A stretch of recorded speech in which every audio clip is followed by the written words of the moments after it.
Love yours. No such thing. No such thing as a life that's better than yours. Good morning, love bugs. Welcome back to my channel. I know I look crazy, but I just got up and I'm about to get ready for church. And I was thinking, why not film me doing my eyebrows, okay? Because yeah, people be asking me for this tutorial. So I'm like, you know what? Let me go ahead and do it, okay? So I usually would use the NYX the brow glue, and when I first used it, I got off Amazon. It worked really good, and then I wanted to try a different one because I heard about the e.l.f. brow lift and it was cheaper too. So I was like, I'll try this one. No, this one did not work for me at all, but also I got it off Amazon, so I guess it just depends on the vendor if it was a dupe or not. I don't know, but now it's this color. But what I would do to make it work is I would use a freeze spray. I would freeze spray in it, and then it would like stay. And then when I got this one the second time, it wasn't sticking like the first time, so I would use freeze sprays too. But I was just like, you know what, I'm tired of using it. If I'm gonna use freeze spray, I might as well use the Got To Be Ultra Gel. So this is what I use, and it stays the entire day. So first things first, get yourself a spoolie, you know, like that and whatnot. I know some people, they'll be like, to make them all fluffy. You can do this too. Actually, I like that. Yeah, brush them like to the front and then go up. Yeah, I like that. And then brush them up. Okay. Then we're gonna take some Got To Be Ultra Glued Invincible styling gel. It is invincible. You can put some right here. A little drop. You ain't gonna need too much. Slowly go like that. And then do them up. Make sure it's enough on there. Yeah, make sure it's fully covered. And you'll know if it's fully covered because you will feel the gel on your entire brow. And then we're gonna wait for that to dry. Okay, so after it's dry, I use the end of my eyebrow pen to just flatten it all out and make sure that I get all the gel like entirely smooth out on the brow. And next, I end up using I have two. It's eyebrow pens, and they give like hair-like strokes. So the first one was the NYX one, and then this one was the Milani one. Whichever one I pick up first is the one that I use. But this is me touching my eyebrow just to make sure that it's dry.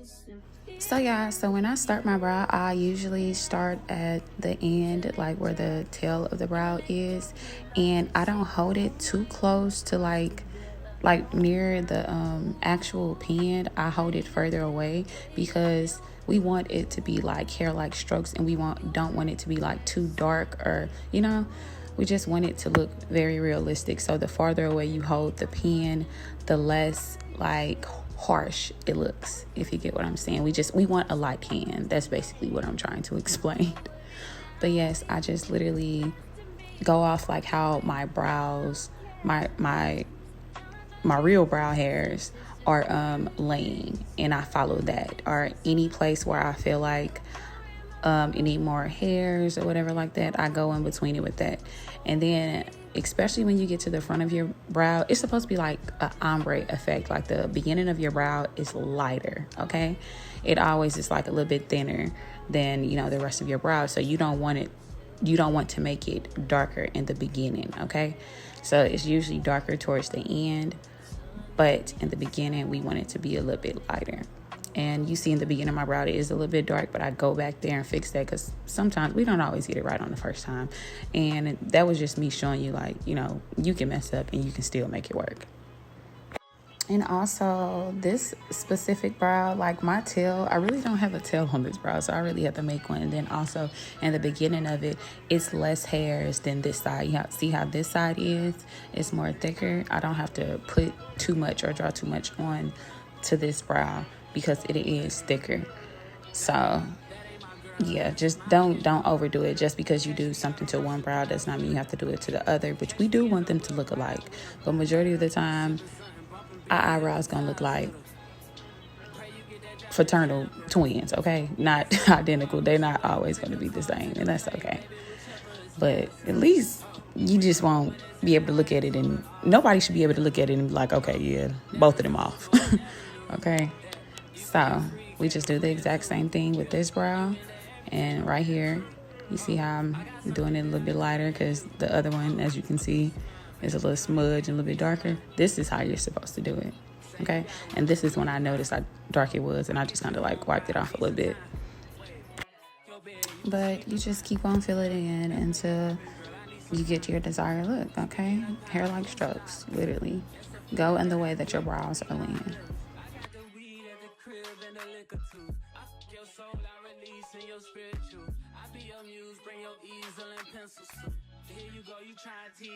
Okay, so usually when I'm finished like doing my hair-like strokes, I draw a line that is like at the bottom of the brow. But I don't bring it all the way to the front. I do like middle to the end just to make it more like sharp and like precise. And now I'm using some NK, whatever that, some beauty supply concealer. Then I use like a flat brush. I flatten it out a little bit just so it can lay how I want it to. But then also I didn't really have that much in that concealer bottle, so not much was getting on my brush. So later I ended up switching just like the dang concealer itself to put it under my brow right here. I was just like, yeah, let me just go ahead and use this instead, and I can fix it later with the brush that I was using before, the little flat brush.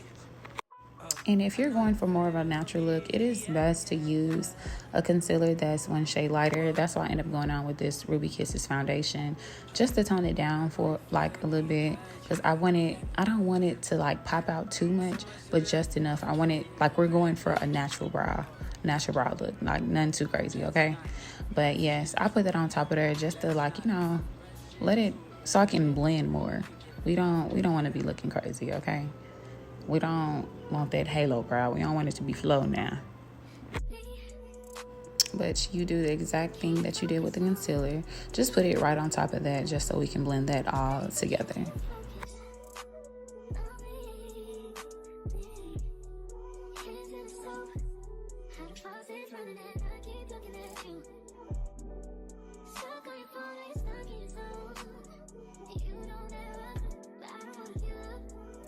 Okay, now y'all, usually I use my foundation color at the top. I was rushing today and was not thinking clearly, but because I end up using the same color that I use at the bottom of my brow than the different on the top.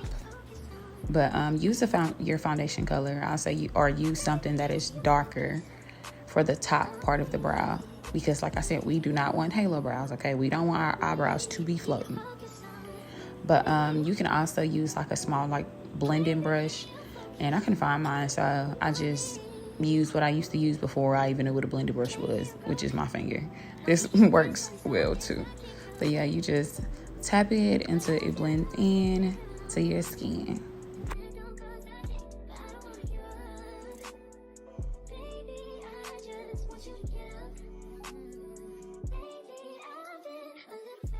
And since I did my top brow with a lighter concealer, I'm still going to tap it, but I'm going to put on foundation and stuff and do my whole face, so I really wasn't tripping off of it, so I end up going over it with foundation anyway. But this is what it's giving right now, y'all. A little faux fluffy brow. I'm trying to get under my brow because we don't want to be looking crazy. Okay, you see it. It's giving. It's eating. Okay. And now here is the finished result with me having a full face. If you like what you see, please like, comment, and subscribe, or drop something in the comments of what else you want to see on my channel. Thank you for watching.